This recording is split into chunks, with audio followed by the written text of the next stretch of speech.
Good evening, cult members and Marvel fans, and welcome to the Pop Culture Cult. I'm Sean. I'm Janice. And welcome to what's going to be our spoiler review of Black Widow. We're doing spoilers. We have to do spoilers because there's some stuff I want to talk about, and we'll give some general thoughts, and then we'll just overall kind of general thoughts, and then we'll get into a little bit of the details as we go along. Okay. And we'll tell you when we get to spoilers stuff. So okay. We should have talked. Plan this out before. Who does show notes before we do a show? No, we'll do it live. We just we'll fix it in post. We'll fix it in post. Like me coughing in the mic. We'll fix it in post. We just got home. We got the 5 o'clock showing here in Arizona, so we're one of the first ones here in Arizona to see it. That wasn't part of the premiere event that happened a week and a half ago or whatever. Okay. And so. And it's Thursday. And so I want to start off by saying the Thursday 5 o'clock in Arizona in Mesa. We went to the Dolby Theater, and there was 2 seats behind us open, 3 in our row in front of us, like on the other side of the theater, and most of the lower bowl was filled. Right. This is that movie that everybody was kind of looking at. This and Fast 9, and a little bit of Quiet Place 2 about are people going to be ready to go back to the theaters. Right. And this one they held and changed the order of how they were going to do everything, which will be a discussion we have in a minute. But I was just surprised by that. Fairly full 5 o'clock during the week. I thought that was a good sign. Yes. Now, I mean, the COVID numbers have remained very low in Arizona. So even though probably only about half of the state is vaccinated, but so, in the Midwest, it may not be. In the UK, it's really bad right now, and the numbers are going up and stuff. I don't know. We're not here for the COVID stuff, but what I want to say is this. I said in our TikTok, this is not your father's Marvel movie. This had glimpses and moments where you're like, oh yeah, she was an Avenger, right? But this was definitely a movie about Natasha. This is definitely an adult version of a Avenger story, specifically with use of language and describing what happens in the Red Room and all of that stuff. And so I, as a Marvel fan who appreciates that they try to get as many people in the theater as possible, I appreciated that they kind of took a little bit more of adult spin, not R-rated, but definitely a PG-13 feel to this. Right. I don't know how you would tell her story without that. Right. It's a pretty not great story. So yeah, I mean, you have to. They danced around it in all the Avengers movies, right? So they went as far as they could without probably getting. I don't know what the movies were rated. I don't pay attention to ratings, but yeah, probably they danced around it enough, as much as they could, with Captain America also being in the movie. Right, exactly. Language. I'm not saying that they dropped an F-bomb, although I think there was a couple times that Red Guardian wanted to. But there was, they used shit a lot, and they used douchebag, and they used, it was a lot more. But a lot of times in Russian. So it was kind of a sneak then there, or whatever. What are your overall thoughts before we get into spoiler talk of this particular movie? I liked it. Like you said, it's a different Avengers movie, a different, I hate to say that. Marvel movie. Well, but even that, you can't say Marvel. I mean, because Guardians of the Galaxy is a very different Marvel movie, but true. It's not Iron Man, it's not Captain America, and because she's a woman, first of all, so it had more of a, I don't know how to explain it other than a woman feel to it. It has a I believe she's a woman. Kate Shortland was the director. Kate's done just a bunch of really art house stuff. Okay. But yes, it definitely had a female. Yeah, and I wouldn't say it had an art house feel, but it's just, No. she's a woman. You're talking about her childhood that was pretty not great, and her sister, Florence Pugh's character, you see her a lot in the trailer, so she's in the movie a lot, and so it was, I liked it. It did have a little bit of a different feel. Not that I'm saying that's bad. No, I'm right there. Yeah. I definitely like this, and I like that it's. Some people are going to say that we didn't need this movie, or that we need this movie. Iron Man 2, Phase 1, early Phase 2. It would have been nice to have had it then, but I'm not. I'm not a woman, so I'm not. One of those people who are like banging the door down. That we want more. We need more female action hero kind of genre stuff. I'm here for it whenever they do it, but with the way they laid everything out early on, it just wouldn't. Her individual story really didn't work. Yeah, and I think here it does work. Well, and Marvel wasn't, until closer to maybe the middle of the whole. Yeah. What they was called this? it the Infinity Saga. Okay, so like the middle, they started to understand that people were clamoring for more and more and more, and and Natasha and Hawkeye were the two that really never got a story, and then Disney Plus started, and they were like, here's an avenue to tell some of these stories that we weren't able to put out full spectrum movies for. And so yeah, I mean, it just wouldn't have been feasible at all in the first half, just because they just didn't. I mean, Iron Man 1 nobody even thought was gonna do anything, and so then it kind of exploded, and they're like, we need to follow this up, but we're not sure how, and we can't mess it up. And so they I just really appreciated that, like, even though it probably came later than it should have, I really liked that we got a opportunity to see Natasha's not origin, although we get a lot of her origin. It's more of who she was as a person before we get to Endgame and she makes the sacrifice. Like that transition of when she was working for S.H.I.E.L.D. and she releases all the information about S.H.I.E.L.D. and Hydra out to the world, from that particular person to the person who's trying to save even the bad guy, and she makes the ultimate sacrifice in Endgame. Like, to have that transition period, and that's what I felt this movie was that transition period of her really laying out why she left the Red Room group, why she got away from all of that, and why she made decisions that she made. I love that part of this story, and that's really I think what ultimately, although this is super actiony and some really great fight scenes and all of that, with that all being said, I think ultimately for me to watch this character's evolution, which is what we're going through with Loki right now, is just, I think it's really fun. I think it was really well done, and I really appreciate it. And it's an opportunity to see her one more time, right? Because she's gone. Yes, so. I will. We'll talk about that in a minute. So, but overall, I think we really liked it. My only really critique of the whole thing, non-spoilery wise, is although it is 2 hours and some change, I'm gonna be that guy. I wanted more. I wanted more time with Red Guardian and Melina, and with what is Elena Betova, which is Florence Belova.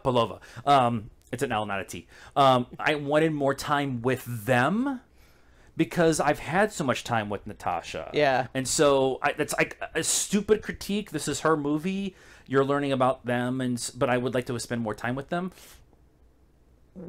There's possibilities of more in the future with them. But I think that maybe the trailers kind of gave you the impression that it was going to be some more time with them all together. So, all right, but we're gonna get it's fine. into it. So, spoilers going forward, because there's some stuff I want to talk about since we're having this conversation of what was going on in the trailer and what we're going on here. So, spoilers the rest of the way. Thank you for coming. It's a 4 for me. Wait, no, we're doing a 10. We're going to 10. It's an 8 for me. So, Yeah, 8. yeah. Yep. So with that being said, spoilers ahead. Okay. The trailers told us that it was a family dynamic with the 4 of them. Yeah. And when the movie starts in Ohio, my brain is going, so then they moved from Ohio to Russia, and then she was taken to the Red Room from there. Yeah. And that's how everything started. Yeah. Oh, no. It's straight out the Americans. Right. Which I love, because even when they said, 1995, Was it that late? That's what it says. There was still, even though the wall had come down at that point. 95, yeah, right? Yeah, yeah. 95. That was more an '80s thing, but there were still remnants of all of that going on out there. And Dad's a super soldier, right? So there was still stuff going. Now that's gonna dive deep into, but they were there, right? He was because he was getting the trade secrets. They were getting the trade secrets. The reason they were in America was he had infiltrated SHIELD and was working for SHIELD, really, and ultimately was stealing information from Hydra, right, on how they use the mind control stuff on the Winter Soldier. Yeah, right. So that all leads to how Dreykov is able to control the Black Widows, and with mental enhancements that would actually make him be able to control them remotely, and stuff like that. Not just hypnosis and mind control and stuff like that. So it wasn't, the Iron Curtain or it was they just happened to be Russian. This happened to be Russian because we wanted Red Skull in it. I liked how David Harbour, Florence Pugh, and Rachel Weisz all kept a very good and consistent Russian accent the entire way. Yeah, I thought about that a couple of times. I was like, David Harbour, I was like, we'll see. Yeah. But yeah, everybody even in his high, raw moments, he kept it. In his real low moments, which those are the harder parts. It's not that when you're talking normally, you could do an accent really easy, but when you have to be really emotional or really physical, it's... Yeah, and Rachel Weisz and Florence Pugh both have British accents, so it's just another... to speak in an American accent would have been speaking in an accent for them. So I think it's probably harder for Americans because we just... assume everybody speaks American. Because everybody speaks American. I've been told so. But I really appreciated that they were able to keep that kind of going. Now, we were just having the discussion on the way home. Dreykov's daughter is said by Red Skull when they're at Boromir to get the Soul Stone, her and Hawkeye. And Dreykov is the main baddie in this. He's like the head of the Red Room. He's the head of the Red Room. He's the one manipulating the girls and everything. And so we were having this long discussion on the way home about what does that necessarily mean? What does it mean to have Red Skull call Natasha Dreykov's daughter? Now, Dreykov's daughter in the movie is the catalyst for Natalia getting out of whatever she was doing for the Red Room and working for SHIELD, and they used Dreykov's daughter as the signal to bomb the building in Budapest, right? And then they killed Dreykov. Budapest. It was a fun conversation. Budapest. But it was they were trying to kill Dreykov was what they were trying to do, but they used his daughter when Natasha saw Dreykov's daughter in the window. That meant that Dreykov was there, and they could hit the button and blow up the building. right. So she knew that when she acknowledged that the daughter was there, that the daughter was going to die. Yeah. And then Red Skull calls her Dracov's daughter, and then they say Dracov's daughter specifically multiple times in this movie. Yeah. So The only I don't know what it means. The only explanation that I could think of on the way home was she is one of Dracov's daughter, like real life daughters, not one of the widows. But this all happened before she went to the Red Skull. This happened several years before. Right. And people are saying Dracov's daughter. They're not calling Natasha Dracov's daughter. They're talking about the fact that she killed Dracov's daughter. Yeah. They're saying that multiple times. And then she goes to Boromir. And Red Skull says, Clint, son of Judith and Natasha Dracov's daughter. She has no reaction other than, I never knew who my father was. Well, I remember that scene differently. I remember her being not quite in shock, but definitely taken off guard, which is very rare for Natasha. Well, okay, that's fair. She is very taken off guard, and she sits there and thinks about what it comes across of she's thinking about what Red Skull just told her, but it also comes across as we're sitting here thinking about it. If you're going for the Soul Stone, Red Skull is the keeper of the Soul Stone, and so he's going to be able to peer into your soul. If he does actually say it, and we have to go and look at this, Natasha, Dracov's daughter, that's the thing that's hanging over her head the entire time. But it's not. Yeah, because she saved her. Ultimately, she does save her. So it's not. It's a good thing now. She thought she killed her, but then she wasn't dead. So she is actually one of Nathan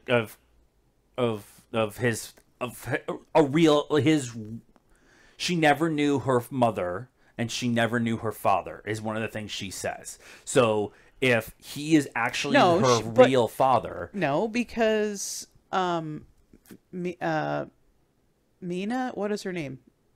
Manola? What is? Melina. Melina. I should be able to remember that. Milani? No.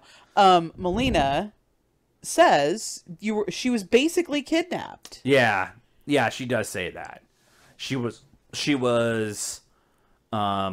kidnapped, but and genetically her mother found to be able to do right. So they were doing some kind of science-y stuff. Well, whatever. They disguised it as a pediatrician visit or whatever, and they were taking swabs to find genetically matching whatever it was they were looking for, right? And they kidnapped her, and then her mother never gave up trying to find her. Yeah, and then they make a point of saying that they killed her off and stuff. So none of that makes sense. Yeah, I'm sure somebody is going to have some theory or at least explanation for it. But right, that was our biggest. I want to hear what people, because as far as I mean, I want to know what it means. That was our biggest conversation on the way home. Outside of, what about this? What about this? What about this? That was the biggest conversation on the way home. Was what does it mean with the Red Skull when all that happens? Because it's Marvel. It's not a mistake. It's no way a mistake. And they didn't call her. They didn't say, Dracov's little girl or the daughter of Dracov. They specifically said Dracov's daughter multiple times. Yeah, absolutely. We could spend a whole video to having this conversation, and we're probably going to. A couple other things I want to talk about, at least with the movie overall. I like the red herring that was Taskmaster. Everybody was saying it was Rachel Weisz, or it was somebody else, or it could be whatever. No, it was Dracov's daughter. And so I like that kind of red herring. Because they were putting Taskmaster in a couple of future movies and going to be the bad guy in the the next phase or whatever. although a cool one-off villain, after we have Thanos and after we have some of these Red Skull, these big heavyweight kind of villains, you need to have a third level villain be the villain in this movie, and Taskmaster is kind of perfect for this. Yeah. I kind of envision them doing basically what they did with the Gauntlet series or whatever it was you called it. Infinity Saga. Infinity Saga. Close. That they'll have some, minor level baddies here and there with some stuff. With Kang. With some stuff thrown in, some hints here and there, and then build up again to another big bad, because you just can't have big bad. You can't go from Thanos and then have Doom and then have Galactus. You need to have. If we were to do another 20 arc, I mean, Kevin Feige said they have another 10 or 15 year arc already planned out before they even had finished the Infinity Saga. So they were laying groundwork for stuff or whatever. Right.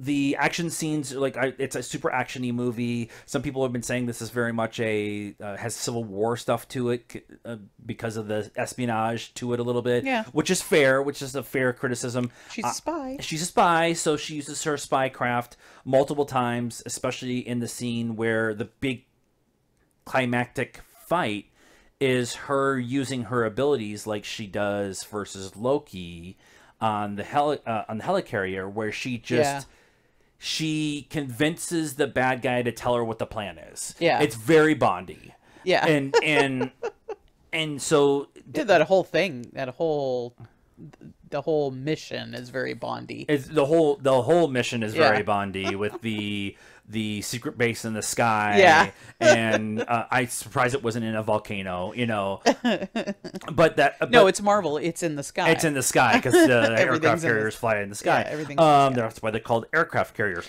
But I just like her, instead of having her be this big physical fight, which she does have a fight with Taskmaster, she never feels in those fights completely outmatched, because everybody she's fighting in this is actually is human. That's about the best way to put it. One of the critiques about Natasha and Hawkeye in the Avenger movies are they are just human, right? And they're not super enhanced. They're not an alien. They're not right. armored up or whatever. And so how are they able to keep up? Well, they're really good at what they do, but Natasha's major power is to manipulate people into telling her everything. And that was the big climactic fight, and I thought that was a really nice way of tying her back into how we got to know her. Yeah. And they even used the line, she kind of halfway through everything was going on, I kind of oh, I know what she's doing. Yeah. And then she grinned, and he's like, what are you grinning about? And she's like, she said, don't take this the wrong way, but thank you for your cooperation. Thank you for your cooperation, which I just thought was a nice callback to everything that was going on. Like we said, we give it an 8. We have to talk about the post-credit scene because there's huge implications for everything that's going on in the MCU on the Disney Plus side. Right. So we know we have Shang-Chi coming into theaters. We know we have Eternals coming into the theaters. We know that Spider-Man Far From Home is coming into theaters. Now, this was supposed to come out last year. Right. Spider-Man is the only one that's on pace to actually come out when it's supposed to come out. And then I think Eternals was supposed to come out in the spring, and Shang-Chi was last fall. Was how if I remember correctly. Some of the might be rearranged, but whatever. So this was Black Widow was back a year, and so we're gonna get 4 Marvel movies within a year. But the post-credit scene, so it was supposed to be the first thing after, it was the start of Phase 4. This was supposed to be the start of Phase 4. And before WandaVision, right? Before WandaVision, it was supposed to be this, and it was supposed to be Falcon and Winter Soldier, then it was supposed to be WandaVision, and then Loki. Yeah, okay. That's how they were right.